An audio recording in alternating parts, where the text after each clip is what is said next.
Magandang araw! This is your Inday Michelle dito sa Hong Kong. Isang first timer at one pa lang dito sa Hong Kong actually. So tara, samahan nyo kami. Pupunta kami sa Big Buddha. Dito sa Tung Chung po yan. Dahil yung location namin or yung bahay ng employer ko is located sa Tung Chung. Alam nyo ba yung sinakyan naming bus? Sobrang bilis magpatakbo guys. Yung sa Pilipinas, 'di ba, pagliliko na, dapat dahan-dahan dito, nako, sobrang bilis. Yun pa nga yung paliko na, sobrang bilis pa. Pero pasalamat pa rin kay kuya kasi pag hindi niya binilisan, siguro 1 oras mahigit din yung biyahe. Pero dahil mabilis, siguro almost 1 hour din. Mga siguro 30 or 40 minutes na biyahe or more than. Basta mas nabilis siya. Kung matagal yung biyahe namin, mas napabilis siya. So, it means, ano na lang kung dahan-dahan yung pagbiyahe ni kuya, di ba, pag mamaneho niya. So, ito na nga tayo. Punta tayo dun sa Big Buddha. Pagkadating nyo pala, guys, ito yung una nyong makikita. Ayan. Ito yung entrance nila. Tapos, alam nyo ba, guys, ayan, ano, kasali sa tourist spot nila yung baka. Hinahayaan lang nila yung baka sa daan, ganun, hindi nila pinapakialaman. So, ayan, maraming nagpe-picture-picture sa baka, guys. Sa Pilipinas, wala lang yan. Ayan sila ate, oh, TikTok lang. Matagal yung pag-upload ko ng mga video. Actually, marami akong video dito, pero hindi ko pa siya na-upload or na-edit. Kasi, naku guys, ang busy talaga. Pag Sunday kasi, yun lang yung oras mo, 'di ba, na pahinga. So, kulang talaga yung 1 araw sa pahinga, guys. So, nakakalimutan kong mag-edit. At nakapag voice over tayo ngayon kasi yung aking employer is nilabas yung alaga kong baby. Sobrang dami ng tao dito guys. Yan, picture, ganyan. Ang ganda ng view. Kahit kami maganda din yung kuha namin. Tapos pagdating namin dito, alam nyo ba, napaka peaceful talaga sa feeling. Yung parang, yung nag-unwind ka nga, ganun. Parang magaan sa pakiramdam na pumunta ka sa nature, ganun, yung mag-hiking kasama yung mga kaibigan nyo. Alam nyo, ang sarap sa feeling, lalo na pag day off mo. Pasalamat na lang talaga na dito sa Hong Kong is may 1 araw tayong day off, which is makakapagpahinga yung utak natin sa stress sa trabaho, 'di ba? Pagkadating nyo pala dito guys, ang lakas ng hangin, tapos ang ganda tignan nung sunset. Yun talaga, nakaka-relax talaga, gaan sa pakiramdam, sa utak mo. Ito pala yung tinatawag nilang ngungping. Hindi ako sure, pero basta yung cable car, ayan. So, mula dun sa Tongchong papunta dito, pwede kayong sumakay dyan. Hindi ko lang alam kung magkano yung bayad. Kasi hindi ko pa naman na-try. First time ko pa lang po na pumunta dito. Pero pwede na daw siya mula dun sa Tongchong, sa City Gate, papunta dito. Tapos, pabalik ka naman.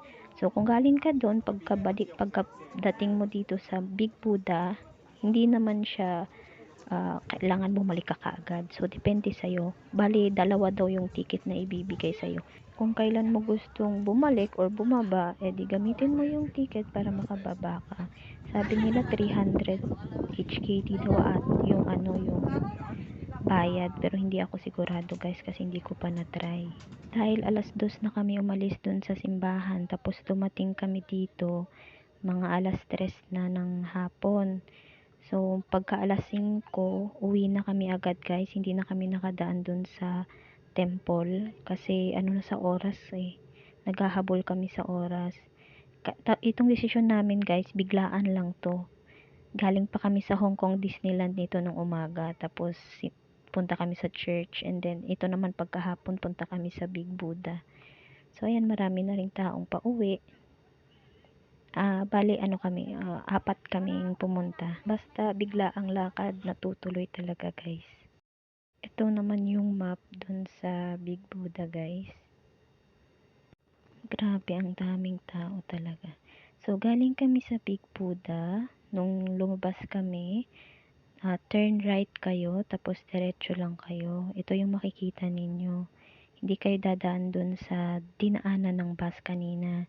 So, dito kayo dadaan sa right side ninyo. Tapos ito yung una nyong makikita. maraming mga stall or store dito na pwede kayong makabili ng souvenir guys na galing kayo dito sa Big Buddha. Ayan, ang gaganda kung may pera lang kayo. Pera lang yung kulang guys, pero kung meron kayo, makakabili kayo ng marami dito. Mapaparami kayo ng bili. Ayan, mga souvenirs. So, remembrance ninyo, diba, na nakapunta kayo dito. So, turn left pagkakita ninyo nito. Ayan, dito yung terminal. So, nung una kong nakita, alam nyo ba, ang daming pila, ang haba-haba guys. Nasa dulo pa kami. Lumiko pa kami naliko na kami dahil sa sobrang haba ng pila. Alas 5 na kasi ito. Sabi nila hanggang alas 5 lang daw yung na-open itong Big Buddha. Hindi ako sure. Tignan nyo naman yung pila guys. Ayan. Ang haba. Dun pa kami sa pinakadulo. Ayun. Sa may letter P. Ayan. Paliko pa yan guys. Yung batang lalaking yan. Nakalaro ko pa yun siya dun sa pila. Natuwa yung mga magulang kasi tawang-tawa yung bata. Tapos pabalik-balik sa akin kasi gusto nga yung tago-taguan kaming dalawa. Tapos pag nagtago ako, hahanapin niya ako guys. Ayan. So, ang ganda, ayan, no, pauwi na kami nito. Ang ganda ng madadaanan ninyo na, dagat. Tapos, ipapakita ko sa inyo, guys, kung yung posisyon namin mula dyan, tapos yung Big Buddha. Ang layo. Parang umikot lang kami. Inikot namin yung bundok. Sumakay kami sa cable wire. Ang bilis lang nito, guys. Minuto lang nandun ka na. Ito kasi bus, parang almost 1 hour din. Ayan, no. Yan yung Big Buddha pa, ang layo. Yan, ang liit na siya. Pero makikita mo pa rin siya kahit malayo. Kasi nga malaki yung Buddha. Yan. Ganda lang tignan ng dagat. So, yun lang guys. Salamat sa pagsama.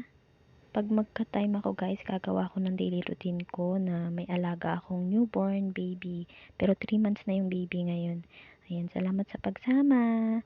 3 buwan pa lang pala ako dito sa Hong Kong at isa akong first timer.